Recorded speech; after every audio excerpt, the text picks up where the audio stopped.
I am Andrea Spann. I am the room parent coordinator at Goldsboro Elementary School in Stanford, Florida. Um, I honestly super enjoy it. Um, as I was saying to Erin, my kids switched schools between third and fourth grade, and coming into a new school, I felt like I wanted to be able to get to know other parents and other people, as well as the teachers and the staff at the school. So for me, a big part of room parents was the friendship that comes with it. I think when you're a smaller school, probably even more so. When you're a larger school, you will get to know the team that you work with pretty well, your second grade team, your third grade team. So for me, a big part of this is friendship, because as a parent of an elementary school or middle school or high school, we might have lots of friends, but having a friend, a mom friend from class, it helps a lot. So how to start your program. To begin your program, you're going to need these four things: your school's administration team to support the program. Um, Make sure you know who that administration team is. At my school, it's the principal, the assistant principal, and a SAM officer. The three of them did everything together last year. So if I emailed one, I emailed all. Um, this year, we just have the principal and the assistant principal. So, know who your team is and keep them, administrative team is, and keep them all in the loop. Your PTA commitment to the program, you want to be behind it 100%. Your teachers, you want to make sure they know how a room parent can benefit them. I do have an example email from this year. And then a dedicated room parent coordinator. And I say that because you want somebody who really wants to do there and be and to be this and get everybody excited about the program. Your enthusiasm it catches to other people, especially first kinder parents. They really want to help. They want something to do, and so if you're enthusiastic, they are. It sounds pretty easy, but all four of these groups working together are key. It may take a year to work out a few kinks or figure out which way works best for your school. Administration helping with sharing emails and paperwork is needed.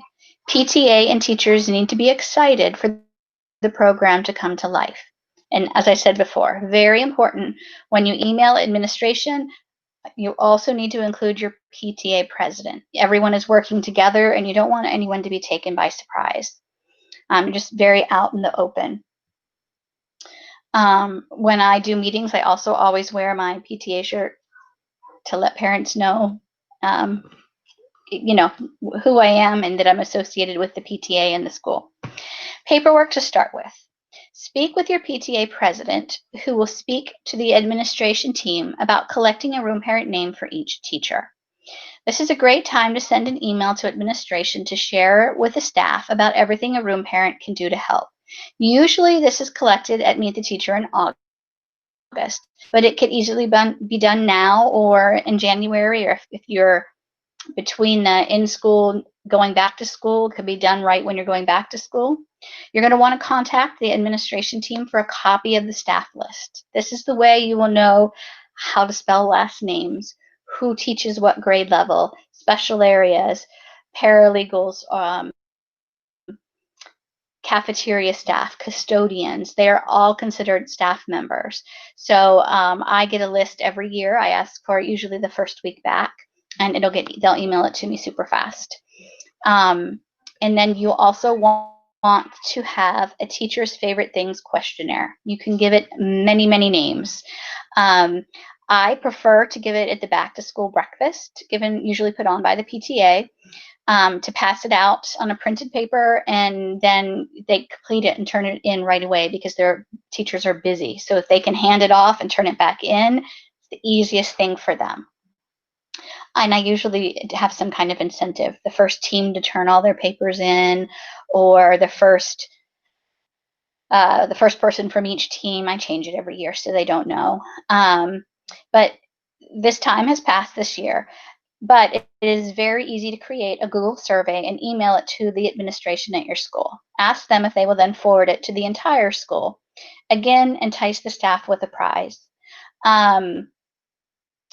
This year, we did not redo the whole school's favorite things list. We have it up on our Weebly website, and anyone can access it to find out favorite things lists, which to me is pretty awesome because you can access the ESE teacher, or if your child happens to just love the art teacher and you want to send something in.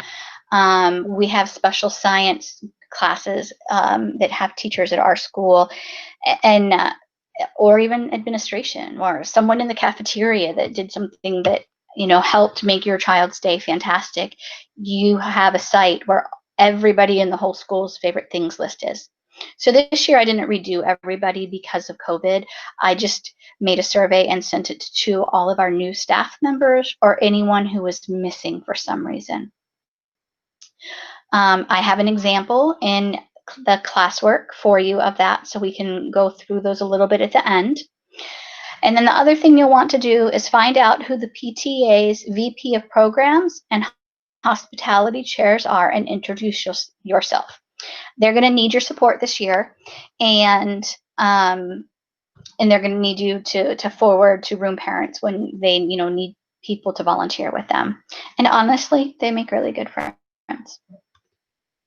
Calling all room parents. It will take 2 weeks of dedication to email, make phone calls, and text to have every classroom teacher's room parent's name, child's name, email, and phone number. Plus, you need to speak with each room parent by phone call, email, text to confirm that they did volunteer for the job, answer their questions, and providing the date and time for your first room parent meeting. I will tell you that phone calls takes the most amount of time. Text and emails are faster, but when you get someone who is very excited or has a lot of questions, it is easier to make that phone call and just give them the time that they want. Each year, it's going to get a little bit easier and a little bit faster. Last year, I called everyone. This year, when it was a repeat parent, I didn't call them. We texted or we emailed, and I called only the new parents. So it was a little less time. But make this a 2-week goal for yourself, or you'll burn out. Like, it's just kind of boom, boom, boom. It has a lot of your time at the beginning, and then you're done. 2 weeks and done. Room parent meeting is week 3, and you just go from there. And that is really the busiest time, is collecting that information from the room parents for you. And then the last few teachers who never responded to any means, please reach out to administration with their names and ask them to help. They'll provide it for you. They know who their few teachers are that are the last ones to turn things in. As you're moving through these 2 weeks, start compiling a chart by grade level: teacher name, room parent's child's name, phone number, and email. It's much easier to have it all in one place. And when it's completed, you're going to want to share that list with administration team, the PTA president, and it could be the main secretary at the front desk. It could be the administrative secretary at the front desk. Whoever is at the front desk, it is good to share this list with. And honestly, it's also good for them to know who you are. Take the time to say hi, see how their day is going, because then they will feel more comfortable calling you if they have a room parent question or if a concern has been brought up. So now you have your list. Admin has helped you get those last couple of people, and you're going to go into your first meeting. I try to have the first room parent meeting the 3rd week of school. Parents are excited to be involved, but the longer you put it off, you lose them to other activities: scouts, baseball, soccer, other sports. So doing this all really fast at the beginning is worth it, because you catch that enthusiasm, especially in your K1 and 2 parents. And then if they're happy and excited, then they continue on and stay room parents in the upper grades, which makes it easier. Samples of everything you need for the first meeting are in classwork. I'm just going to list them now, and at the end, I hope to have time to open each one up. But there is a PowerPoint. The teacher's favorite list should be printed and passed out, or on the PTA website, where you can give them a link and they can easily access it. a sign-in sheet, which can simply be the room parent list that you created, print it out, have them initial by their name, and they can check and make sure all their information is correct. Again, easier on you. The Google survey or flyer paper to introduce the room parents so that they can gather their information from the classroom. And they'll be gathering almost what you did to get the room parent list. So for K through 2, our class size is 18 to 20. So they will be sending out this paper flyer if they're face-to-face, or a Google survey if they're not, or both. Some of the face-to-face classes did both, to collect, to introduce themselves and to get each parent's name, their child's name, their phone number, and the email. And of course, the flyer versus the survey, it depends on our year. It depends on the room parent's comfort level with technology. And that list is who they email. So when I send things, they take it and they send it on. I'm sorry. Also at the first meeting, provide all dates for the room parent meetings for the entire year. I usually do 3 to 4 meetings. We'll discuss that in a later slide. And then you will answer questions at this first meeting. Sometimes you won't have all of the answers, and that's okay. But you will have questions coming at, that come, and then you'll have a few questions that come in the week after as the room parents are sending out their Google survey or their flyer to the class to collect the information. We have to do it this way because of HIPAA laws. It would be wonderful if the teachers could just give us a list of all that information and we didn't have to collect it, but we do. So we need to have their permission to have it and share it. And then what do you do between meetings? So that first meeting was kind of a big buildup, and then you step back and things start to flow. After the first room parent meeting, I send bi-monthly emails to all room parents. I send that information to my children's classrooms. So if I'm compiling upcoming dates, it's really easy for me to forward that. I might take out something very particular to their classroom because the whole school doesn't need that. And then I share it. These emails include upcoming school dates, PTA events. I put the links in there if they exist. Special area, art, PE, Spanish, music. I try to check in with them once a month to see if there's anything that they need from a particular grade level. And our school happens to have a lot of clubs, so if I have something like choir is going to perform, I share that information. I attend PTA board meetings to have their up-to-date information. Plus, I use the school's newsletter, Facebook page, and teacher calendars for more input. The teacher calendar would be specific to my class, so different classes would have some input there. They could adjust the email. And I originally didn't email them to room parents, but I had someone say, well, if you're doing it, could you forward it? And I said, sure, why not? So that they can share it with their classes. A lot of them just take a screenshot. They don't even retype it. They take a screenshot with their phone and they forward it in a text or they forward it in an email. It might be a repeat of something parents have already seen, but those reminders don't hurt. Everybody's got a lot going on, and I think reminders are great, especially when flyers tend to get lost. I have twins, and it never fails that the flyers my son brings and the flyers my daughter brings are never the same. So, I also once a month, so we're at the end of September, so I would email out just a quick email to any room parent that their teacher has an October birthday. That list, I did not put that. I have to add it. That list I get from the administration team. When I ask for the contact list, I also get the birthdays. Sorry, I'm going to add that to the PowerPoint that I send to you. So once a month, I look at the birthday list and I quickly copy and paste October birthdays and send it out to those parents. At the end of October, I send out November birthdays. Emails are sent occasionally if PTA or administration need volunteers for special events such as Picture Day.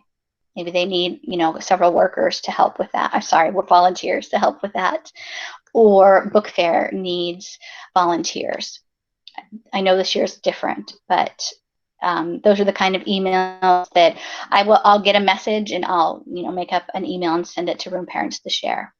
And again, I include the administration team and the PTA president on these emails. I don't ever want anyone to be caught by surprise by an email that they didn't know about. My PTA uses WhatsApp for conversations about each event and then a general PTA board thread. And this is where I find out if an event needs help. So I tend to join every events group just to listen to what they're saying. And I do volunteer and try to help just because I like to be involved in the kids' school. And I think that it helps the teachers to see me and know that I'm the room parent person. Meetings and why. I told you we would come back to the 3 to 4 a year. Zoom has actually made room parent meetings even easier. If they don't have to come during the school day and they don't have to come at the evening when they get out of work and they need dinner and kids' homework or a sport or a club, Zoom is easier. So you'll schedule each big meeting about a month before big school events. August, September, which we covered in the first meeting slide, and I have materials and classwork for that. Early November, usually the second week, is when I like to meet with room parents to talk about however our school celebrates the winter holidays. Every school, I think, is a little bit different, different cultures, different climates. So if you wait till the week before Thanksgiving, you have parents going out of town. If you try to do a meeting the week after Thanksgiving, we all know what December is like. It's crazy. Fitting in parties and shopping and family events and recitals. As much as room parents mean to be there, that second week of November is truly the best time. Prepare them early for whatever their grade level will need, or have them reach out to their grade level.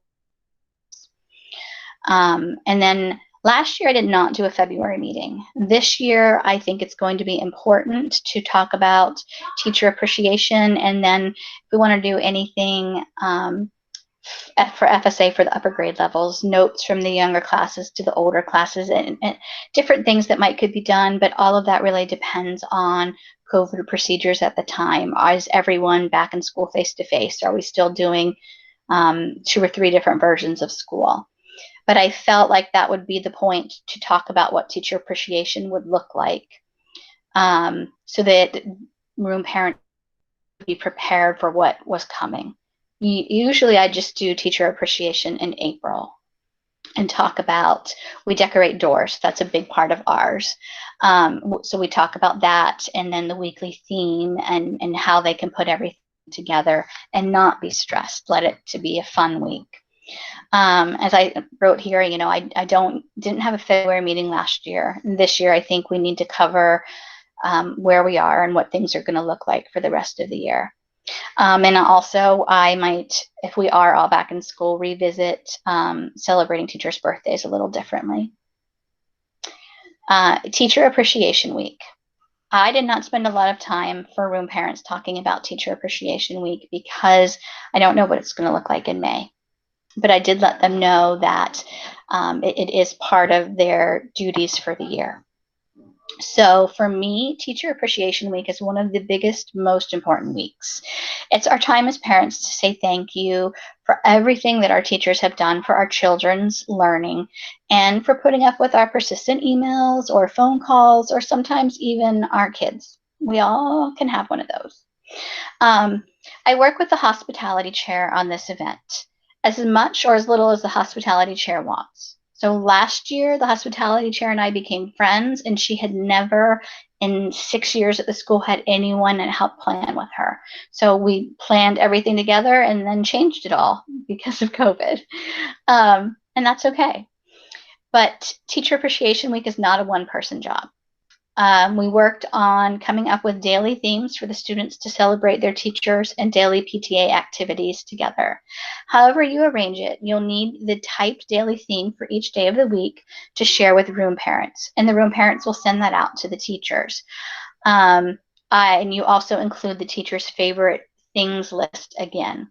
So I do that 2 weeks before Teacher Appreciation and 1 week before Teacher Appreciation, so that your planners have time to plan, and the crafters have time to craft, and your families that are waiting for that paycheck have those 2 weeks to think about, what can I get? And then during Teacher Appreciation Week, I send a quick text out every night. Hey, tomorrow is favorite color day. Make sure to send something in that's your favorite teacher's favorite color. If I know that it's a class that financially struggles, I give them ideas like her favorite color is pink, draw her a flower. Somebody brought a pink scarf from the Dollar Tree, a pink bottle of nail polish from the Dollar Tree. Kids can make so many things. So anyway, favorite color day is kind of a fun one if you do it. And our school room parents also decorate every teacher and staff member's door on our campus the Friday before Teacher Appreciation Week. And it's a huge undertaking. So doors are either aimed at the teacher's likes from their favorite things list, or we match them to the theme for the week. Last year we did virtual doors since we were not in school. And actually I have to tell you, I love virtual doors. It was a lot of fun. If the hospitality chair needs help each day, I try to help, and I ask the room parents if she needs more help than just me, and it just gets passed along. I let them know what's needed, and they let the classes know what's needed. Sometimes we'll have a lot of help, and other times it's a busy time of year, and we get enough people that we need. End of year surveys and thanks. At the end of the year, you can do a Google survey for teachers. Again, you would send that to your administration team, and they would email it out for you. These are some questions that I have asked in the past. Did your room parent contact you monthly? Did your room parent contact you to email or send letters for class contact information at the beginning of the year? Did your room parent help get the needed supplies for class? Did the room parent celebrate your birthday and teacher appreciation? Would you recommend this room parent for next year? And I try to make that one area for comments because teachers are great about letting you know if someone went above and beyond, or letting you know if, you got, she brought me coffee a couple of times and I never heard from her again. Also, send a short survey out to your room parents. Ask them what they liked or disliked, or what could be done to help them if they were to do this again, and thank them for all their hard work. An idea that was shared was even putting together photos, that will be a little different this year, of room parents volunteering or doing different things at school and putting together a small video to send out with a thank you at the end of the year. And the PTA could also put that on their Facebook page or Twitter or website, whatever pages your school uses. And then the information altogether from the teachers and from your room parents will help you know which room parents did what they signed up to do and who didn't. And that'll help you next year, or if it's a different room parent coordinator next year, know maybe these 5 people shouldn't be room parents. And you can just have that list on the side. It's not something you need to share, but it's something that benefits the teachers to know. And it also helps you to communicate with your room parents more efficiently if they have information. So this is my thank you. We're going to go ahead. I'm going to stop sharing the screen, and we're going to look into the materials shared section, the classwork. And this PowerPoint will arrive tomorrow because I made a couple of quick notes of things that I want to add.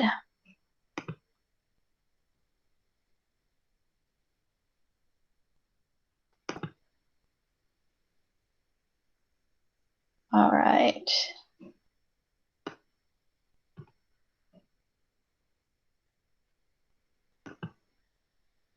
Oops. Oh, no. Sorry, wrong way. The window.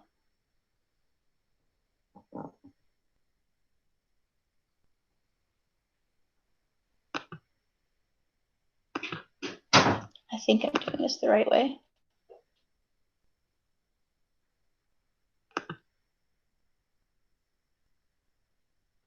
Can someone let me know if they see the classroom stream work, or if I'm just... Yeah. You're good. Okay, thank you. Sorry.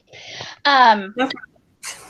So in classwork, I have listed a bunch of examples so that you can go in and even copy and paste and save these documents. I'm going to go to the beginning of the, wait, hold on. Creating a room parent list. So I'm going to open this list. So this is a generic first page.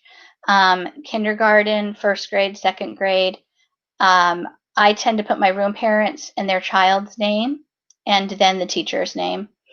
And I started listing, I didn't do it for everyone, but like here I have Blaney in the middle, face to face. Phone number and email addresses, I took everything out so that it could be shared. And I just continue this on with third grade, fourth grade, fifth grade, ESE, gifted, and special area. Special area teachers I stay in contact with just by emails to see if they need anything. So you have that available to you. I'm trying to go back. Gathering your favorite things list.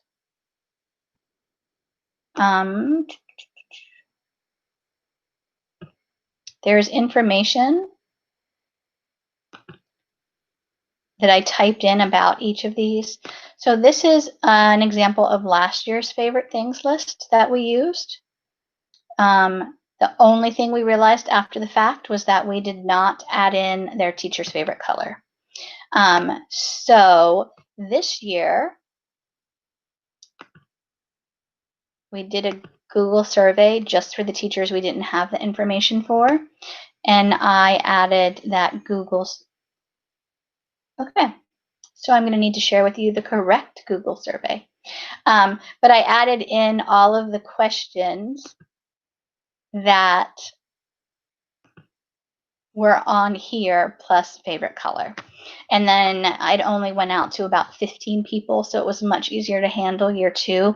I figure every 3 years or so I could redo the whole school, but that it doesn't need to be done every single year. And this year especially, with all the different health issues, I didn't want lots of pieces of paper going around. One thing I like to do, this is in the PowerPoint, is when it's the teacher's birthday, I like to favorite places to eat, and then what lunch to eat from the restaurant above. I try to bring them, actually I always bring them their favorite lunch from what the restaurant they like. Back to classwork. Gathering your contact information. So this is a room parent template that I've used when we were when we were face to face. Anything that's highlighted in yellow, you would change out to your name, your teacher's name, your phone number, your email address. We're still doing pretty good on time. Sorry. But I'm very excited to be part of Miss First Grade class and was glad to have met so many of you at Meet the Teacher. I know this will be a wonderful year for our children. The main goal of a room parent is to keep you informed as to what's going on in your child's classroom and what we can do to support Mrs. Smith. To do this effectively, I would like to have your contact information. I will use this to communicate with you as needed. Please note this will be kept confidential and be used for room parent purposes only. I always encourage parents to sign up to be a volunteer at that time.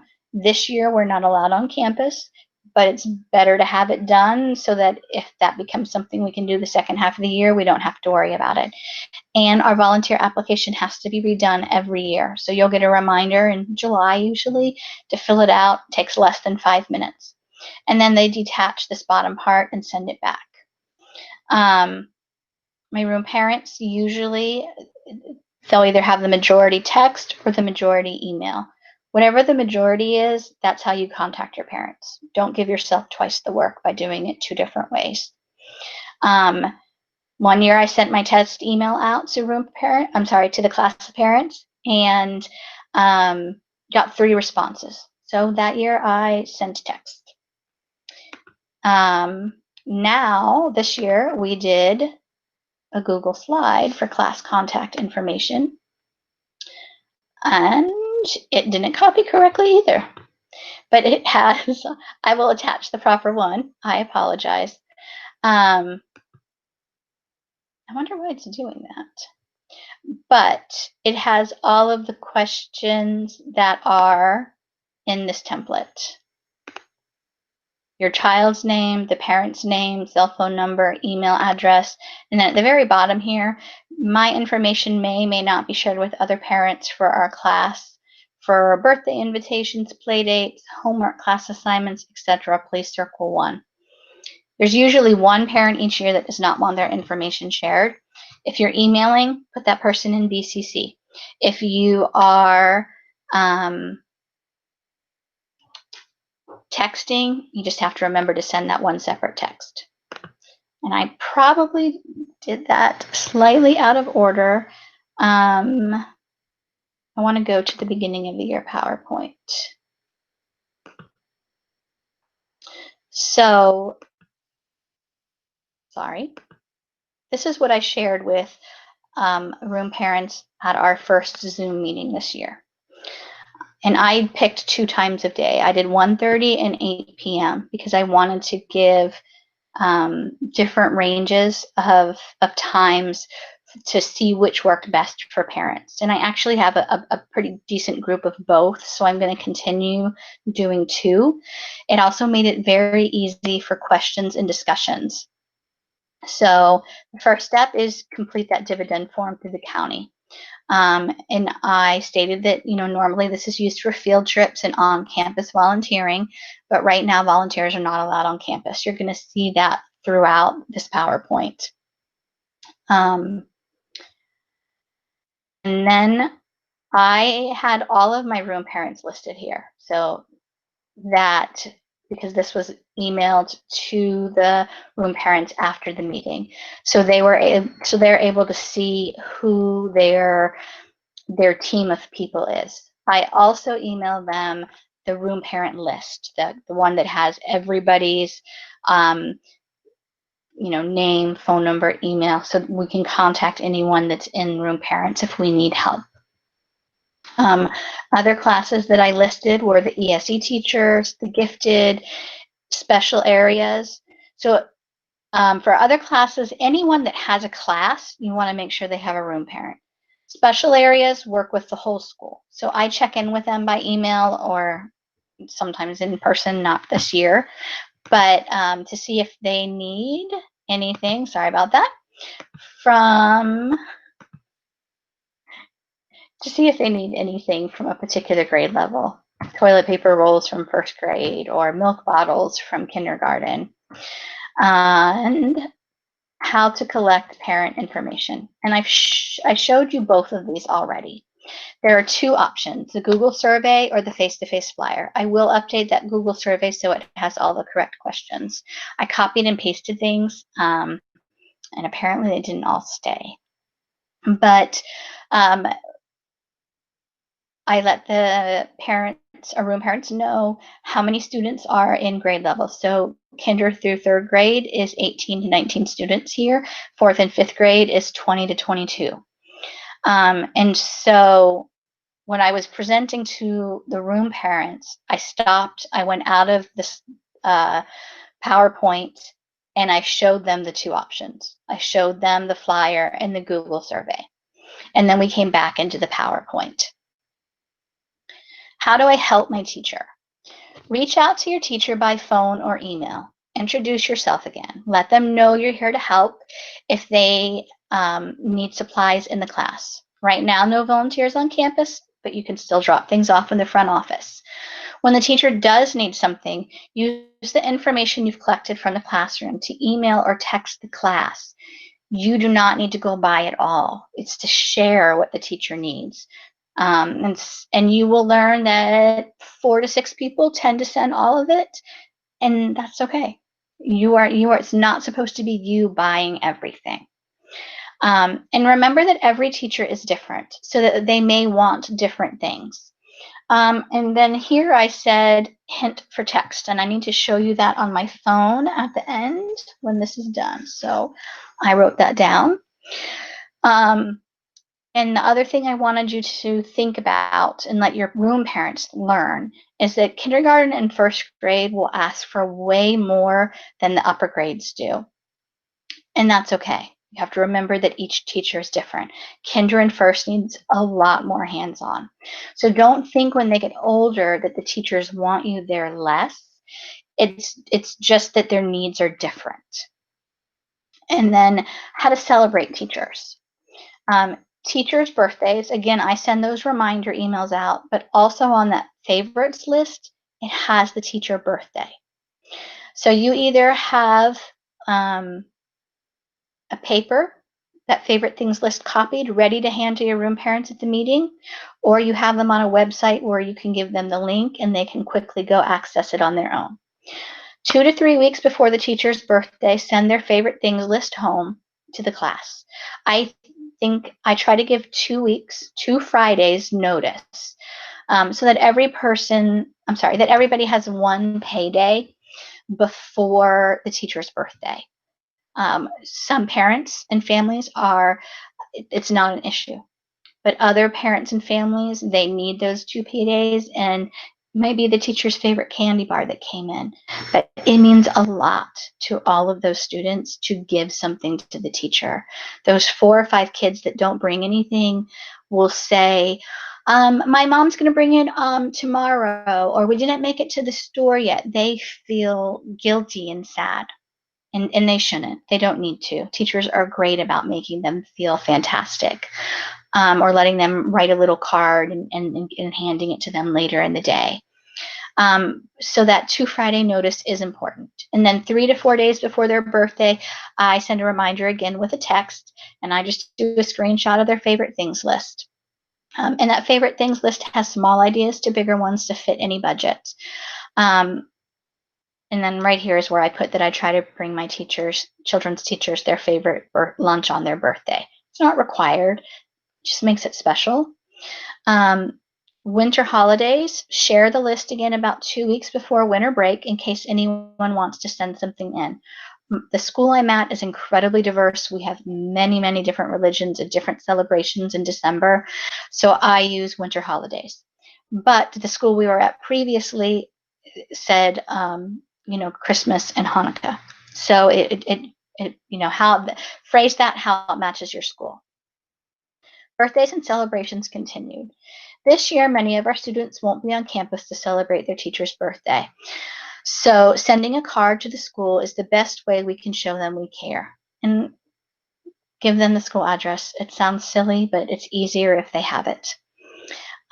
This year, I would suggest gift cards if families can, but remember that it's a rough time for many. So teachers don't need you to give them something, but it's really important for you to thank them, to wish them a happy birthday, to let them know how important they are to you and your child. Sometimes letters mean more than that $25 gift card does. I've seen it more than once. I even have had room parents who will, if the teacher's favorite flower is something easy, they'll go buy a $3 or $4 pack at Aldi's, and they'll pull them apart and give each student before school one of those flowers. And one year, a group even had the student's favorite thing about the teacher tied onto the flower, and they handed them to her as they walked in the door. Super sweet. Not much money. For us, we have a website address, so favorite things can be found at. And this year I was in the process of updating it, and so I wanted teachers to not panic if they couldn't find it. Our National Teacher Appreciation Week is May 3rd through 7th. Doors will be decorated April 29th and 30th. If we're not allowed on campus at that time, we'll make virtual doors or come up with a new plan. Normally, I would spend more time on Teacher Appreciation Week, sharing what it's about and how it's celebrated. But this year, I need to wait and see how that's going to happen. So I didn't want to spend time on something that wouldn't be the correct information. So I said more will come the second half of the year. Who will email you as a room parent? You're going to hear from your child's teacher, PTA, usually they come from me, and administrations might occasionally ask to send something to the room parents, but I usually do send them.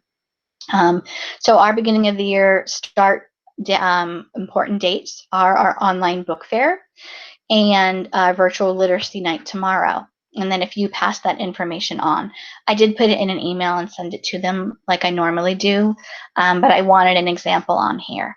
And feel free to put it into your own words, take a photo, whatever is the easiest for you. Room Parents is not about making it hard. It's about keeping things easy and sharing what we have to not do twice the work. And then I thank all my room parents for being brave. You're going to get to know the group of room parents, especially at your grade level. Talk with them if you have a question.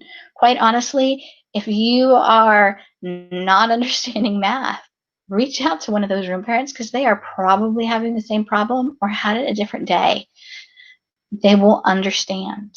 They get it in a way that no one else does. Like right now, from virtual learning at home, my mom and dad don't even understand, but I can talk to other room parents at school, whether my grade level or other, different grade levels, and we all know the stresses and the difficulties, and we can make each other laugh, or we can help each other solve the math problem. And I let them know that I would share. I always share that I've had some lasting friendships grow from being room parents, and I hope that you enjoy the experience as much as I have. When I forward this presentation, I will also include the room parent list. That way you can contact other room parents at your grade level. You can always contact me with questions, and you put your name, your phone number, and your email address for the room parent coordinator. Always have your meetings. Know what they are. The next 3 meetings are here. I'm going to do double times, and they're on Zoom unless anything changes. But honestly, I think Zoom is going to work best. I've had a great turnout. And then I left my room parents with questions. I shared that Google survey and the flyer during the PowerPoint for them. And then we had a membership t-shirt flyer. So I shared that with them as something they could take home. This was an example of an agenda from the year before. I did a shorter meeting without the PowerPoint. I like the PowerPoint. That's what I'll be doing from here on forward. It includes a lot of the same information. I just added it on so that you could see it in a different format. Let me see, what else haven't I shared with you? And what can a room parent do during COVID? So this was sent to administration, and I asked them to forward it to all teachers. Thank you, from Andrea Spann. Dear teachers, saying this year has brought us to unexpected places is an understatement. I don't want to put one more thing on your overly full plates, but if you could send me 1 or 2 parent names, phone numbers, and emails that you would like to be your room parent this year, I'd truly appreciate it. You are all rock stars and deserve to have room parents to support you. I spoke to at least one teacher at every grade level. I'm hoping the message to ask a parent you connect with during phone calls or meet the teacher if they'd like to be your room parent made it to everyone. Usually someone steps up. Last year, this was a simple form. I'm sorry I have to ask for your help this way. Once you email me the information and you put your email address, I'm going to call them and give them the room parent times and answer all their questions so that doesn't fall onto the teacher. And this year, room parents will look a little different, at least for right now. Their job will be to share important information with your class, celebrate your birthdays in a way that we can, check in with you once a month to see if you need anything, and helping the class celebrate you during Teacher Appreciation Week in May. Normally, they would also help with volunteering or getting you class volunteers, but that's not something that's allowed right now in our county. Sometimes room parents will will organize the volunteers for the teacher. Sometimes they will ask who wants to volunteer, if you can volunteer 1 day a week. It really varies teacher by teacher. And then I make sure that they have my cell phone number and my email address, and I ask them to send me the names by the end of the week. and I let them know how much time I put into it. Last year, I put in 60 to 80 hours of calling everyone. But please know that my school has about 90 staff members, and there were probably close to 50 room parents. And sometimes the first person didn't want to do the job last year. This year, I spent less time because I was able to email and text those repeats and only call the new parents. Want to make sure I went through everything on this list. Creating beginning of the year PowerPoint. Creating a room parent list. Example teacher. Oh, no, I wanted to share this with you. Because I mentioned teacher appreciation, I put this together really quickly. It does not have all the snazziness that it should have. It doesn't have the theme for the year. It doesn't have the little clip art and the things that make it fun and exciting. But next to the days of the week, Monday, Tuesday, Wednesday, Thursday, Friday, is what the school was doing for teacher celebration. I'm sorry, Teacher Appreciation Week. This was not a year that I helped with this. But underneath of that, I took the form that was emailed to me and I put in the teacher's favorite things. So the first one is a store-bought, homemade flower, or even picking something from your garden. And I put the plants and flowers the teacher liked. Mrs. N likes tulips and herb plants. Tuesday, have your student draw a picture or write a note for their teacher. And I put, we're going to use an index card to make a postcard for Miss N with a note on the back. The kids will draw a picture of somewhere fun and write on the back of their note. I can send index cards home for the whole class if you like the idea. Wednesday was bringing in something that the teacher could use for the classroom. So I put that year she needed Lysol wipes and Lysol spray and disinfectant wipes. So you can see how I combined the theme list with the favorite things. So instead of sending them both, I was able to send one. And I send it about 2 weeks before Teacher Appreciation and then the week before Teacher Appreciation. And then each night I just take either a photo or a clip of the day and say, don't forget tomorrow is, and I send that out.